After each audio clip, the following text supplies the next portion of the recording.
चुनाव से पहले सिवान की राजनीति में अनवारुल हक की इस सक्रियता ने कई नए समीकरण खड़े कर किसको टिकट दे रही है, क्या कर रही है, ये तो पार्टी और सिवान का शीर्ष नेतृत्व ही इस पे फैसला करेगा। अगर वो लोग हमको बोलते हैं कि आप जाइए बढ़िया से लड़िए, तो फिर इसके लिए हम तैयार हैं। तो और भी बहुत सारे लोग आरजेडी से दावे कर रहे हैं, तो इसमें अनवारुल साहब बढ़हरिया ही क्यों?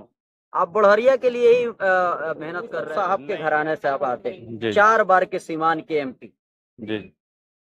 बीच में आप लोग कहाँ?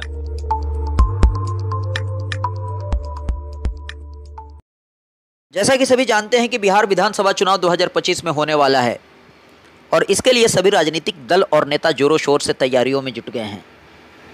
इसी कड़ी में सीवान के दरबार के 4 बार के सांसद रह चुके यूसुफ साहब के परिवार के अनवारुल हक साहब भी मैदान में उतर चुके हैं। आज 5 अक्टूबर को अनवारुल हक ने अपने समर्थकों से मिलने बढ़हरिया विधानसभा क्षेत्र के शेखपुरा गांव पहुंचे। इस मुलाकात के दौरान समर्थकों ने उन्हें गले लगाकर अपना समर्थन जताया। वीडियो में यह स्पष्ट देखा जा सकता है कि लोग उन्हें अपना पूरा सहयोग दे रहे हैं। मीडिया से बात करते हुए अनवारुल हक ने कहा कि राष्ट्रीय जनता दल और सीवान के वरिष्ठ नेता जिस उम्मीदवार को समर्थन देंगे वही पार्टी का प्रत्याशी होगा। फिलहाल उनका मुख्य फोकस पार्टी को मजबूत करने और क्षेत्र में जनसंपर्क बढ़ाने पर है। उन्होंने स्पष्ट किया है कि फिलहाल वो पार्टी के लिए काम कर रहे हैं और जनता से जुड़े रहकर संगठन को मजबूत कर रहे हैं। चुनाव से पहले सिवान की राजनीति में अनवारुल हक की इस सक्रियता ने कई नए समीकरण खड़े में है। स्थानीय लोगों द्वारा जनसंपर्क के दौरान आपका स्वागत किया गया बहुत तौर। क्या कुछ कहना चाहेंगे इसको लेकर, कैसा लगता है? देखिए, हम बढ़िया के लोगों के बीच में पहुंचे हैं उनकी समस्याओं को सुनने समझने, और हर संभव प्रयास मेरी तरफ से रहेगा कि इसको कैसे दूर किया जाए। ठीक है। और फिलहाल हम जो है पार्टी और संगठन को मजबूत करने के लिए राष्ट्रीय जनता दल के हितों को देखते हुए जो लोग जिसकी विचारधारा से करता है उसको लोगों को सब जोड़ रहे हैं। और हमारे नेता पूर्व उप मुख्यमंत्री नेता प्रतिपक्ष आदरणीय तेजस्वी प्रसाद यादव जी के 17 महीने के कार्यकाल में जो जो काम उन्होंने किया, लोगों को नौकरी दिया, उन सब चीज़ों को पब्लिक के बीच में लोगों को जन जन तक पहुंचाने का काम हम कर रहे हैं। ठीक है। पार्टी और संगठन को मजबूत करने के लिए फिलहाल हम काम कर रहे हैं। तो बढ़हरिया से तो और भी बहुत सारे लोग आरजेडी से दावे कर रहे हैं, तो इसमें अनवारुल साहब कहाँ हैं?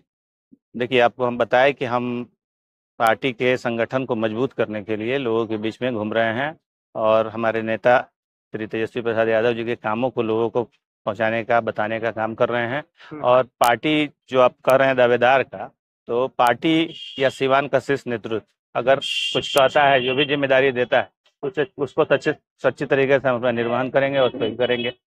या जो भी प्रत्याशी आएंगे उनके साथ हम रहेंगे। ऐसा नहीं है कि हम ही चुनाव लड़ने के लिए यही कर रहे हैं, लेकिन हम लोग पार्टी और संगठन को मजबूत करने के लिए घूम रहे हैं। अगर आदेश कुछ देती है पार्टी या सिवान का शीर्ष नेतृत्व जो अगर आदेश करती है कि आप जाइए बढ़िया चुनाव लड़िए, तो हम तैयार हैं, लड़ेंगे।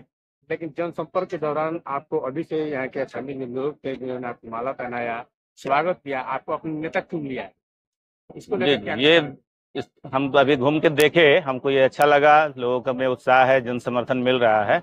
अब आगे क्या होगा ये तो पार्टी और सिवान के शीर्ष नेतृत्व को सोचना है। अगर वो लोग जिम्मेदारी देंगे तो हम इस पे तैयार। 2020 में भी चुनाव लड़े थे ना आप? नहीं लड़े थे। हम कभी चुनाव नहीं लड़े हैं। अच्छा, ये हम संगठन को मजबूत करने के लिए हम अभी सिर्फ काम कर रहे हैं। अच्छा, बढ़हरिया ही क्यों? आप बढ़हरिया के लिए ही मेहनत कर रहे हैं? नहीं, विधानसभा है सीवान में। बढ़िया विधानसभा में ही हम संगठन को अभी फिलहाल यहाँ से मजबूत कर रहे हैं। बढ़िया में ही फिलहाल अभी हम काम कर रहे हैं। बढ़िया विधानसभा में हम घूम के और अपने नेता माननीय श्री तेजस्वी प्रसाद यादव जी जो 17 महीने के कार्यकाल में जो काम हुआ, नौकरी हुआ, सब आप देख रहे हैं। 5 लाख नौकरी दी है उन्होंने, 3 लाख प्रक्रियाधीन है। ठीक है। और उसके बाद से देखिए आज तक कोई नौकरी का इस तरह का हुआ नहीं। ठीक है।